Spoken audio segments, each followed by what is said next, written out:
Hi, today we'll be talking about the Leetcode problem, longest increasing path in a matrix.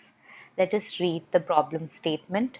It says that given an m cross n integers matrix, return the length of the longest increasing path in matrix. From each cell, you can either move in both directions, left, right, up, or down. You may not move diagonally or move outside the boundary, that is, wrap around is not allowed. So basically what this question means is that we have a matrix full of elements and each cell has some value assigned to it, like these numbers, and we need to find the longest such increasing path here. So as we can see in the first sample, it is 1, 2, 6, and 9 because we need a strictly increasing path, so it will be 1, 2, 6, and 9. Otherwise, if it was not strictly increasing, we could have included this 9 as well or the 6, but since it is strictly increasing, it will be 1, 2, 6, and 9, and no other path in this matrix is longer than this, so our answer is 4 here. Similarly, in the second example, we have several increasing paths like 1, 2, 2, 3, 3, 4, 5, 3, 4, but the longest one among these is 3, 4, 5, and 6. So this will be our answer. And the third one has an element 1, so it will just be 1 because there's a single element, so it will always be an increasing path.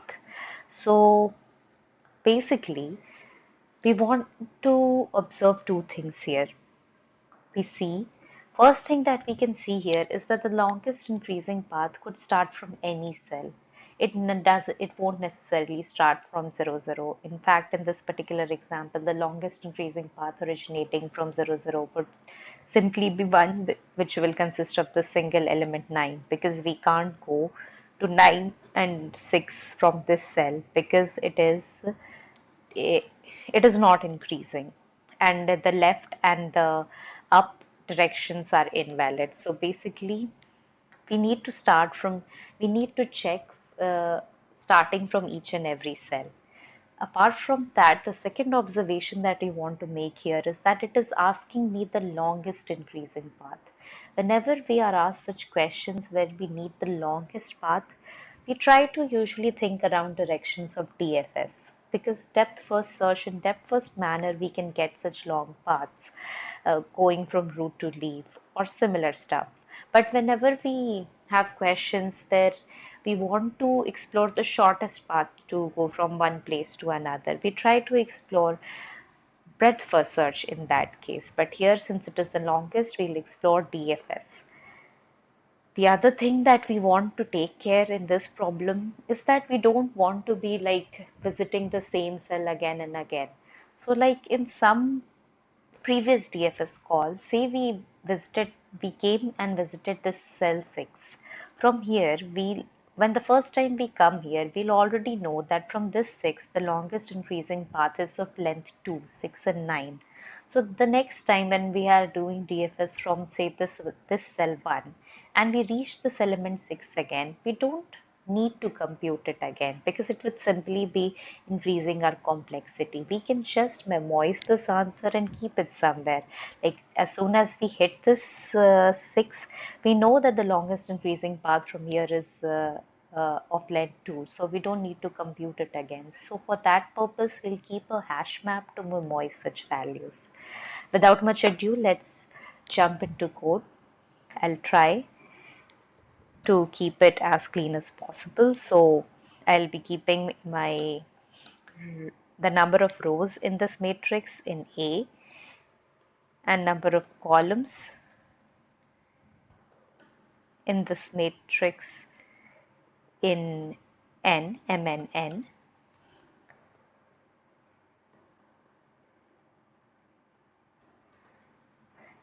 Then we need an answer variable which will return, and we basically need our DFS here, and as we discussed, we need to start this DFS call from each and every cell in this matrix. And whenever it is a duplicate kind of cell which has been visited before, our hash map would simply tell us so. So let's not worry about that in this function.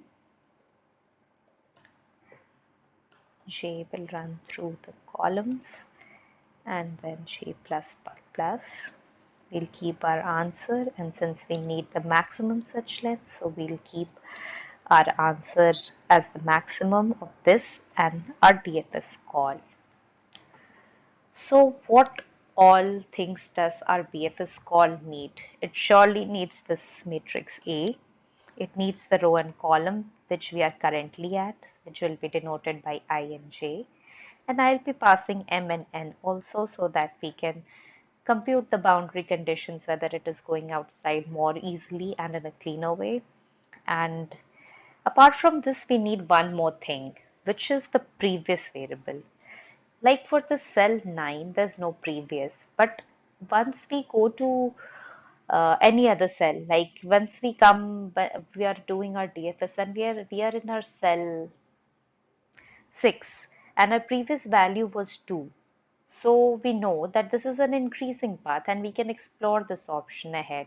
Because since we need our longest increasing path, we need to keep track of the next value. Like if the next value is greater than the current value, then only we'll proceed with this DFS, or otherwise we won't. Like if we come to the cell 6, if there is an option like 6 where we could go to, we won't simply visit it because we know that it is not greater and it won't give us any answer which will contribute to the final maximum answer. So we will keep track of previous variable, and it will be initialized as -1 because the first cell has no such previous.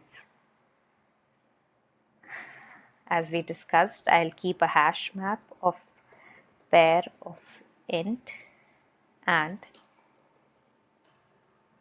so here the key will be pair int, which denotes that it is the row and column number like 0000102, and the value here will tell me the longest increasing path that we have got at this particular cell in our previous DFS. So initially it will all the values in this map will be like the map won't have any values, which means it will be all 0.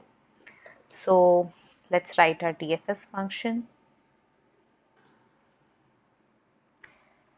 Let's copy this signature. We'll keep our I, J, M, N, and our previous. So first let's check for the boundary conditions. So if our boundary conditions is not valid, we can simply return 0 in such case.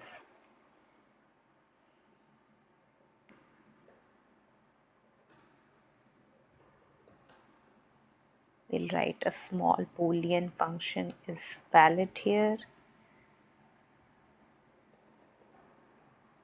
which task will be to tell us whether the cell, these values of I and J are within boundaries or not. We'll just return that I should be greater than equals to 0, and J should also be greater than equals to 0, and I should be less than M, as well as J should be less than M. This is our validity conditions, that is we are within our boundaries. And if it is not valid, we'll simply return 0 because we can't have any answer. Or if our current cell's value, like the cell we are currently at, Aij, the value in it is lesser than our previous, lesser or equal also, lesser or equal than our previous value, then we can't simply explore this path.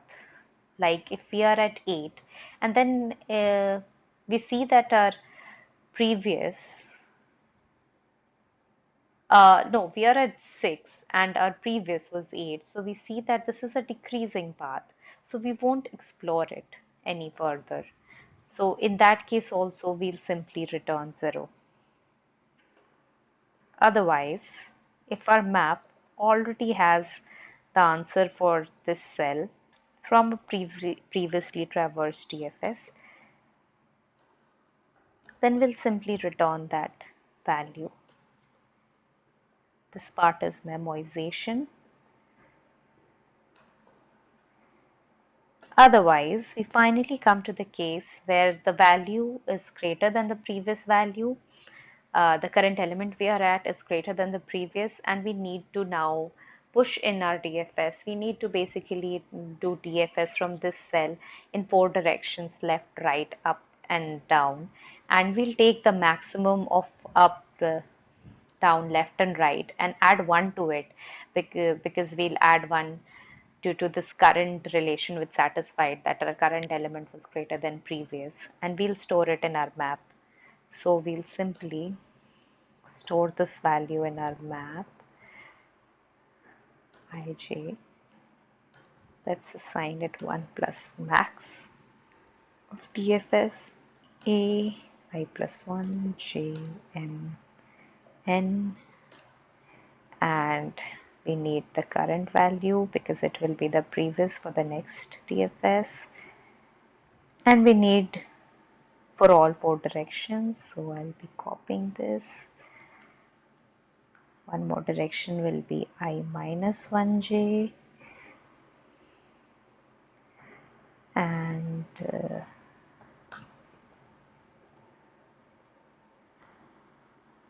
ij plus 1,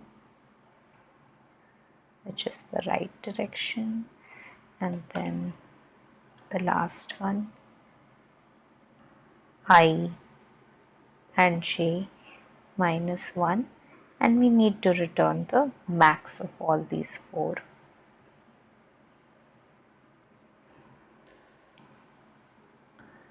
That's it, we are done. Let's check for any syntax errors.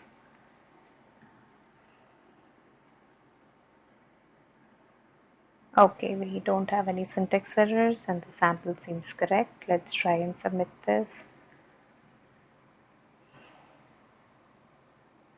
Okay, we got a wrong answer. Let's try and debug it. We got the wrong answer. Let's try and see what might be the problem. M N I J M N DFS. Okay, so J should be less than N and not M. Let's try and submit it again. Yeah, we got the correct answer. Thank you for watching.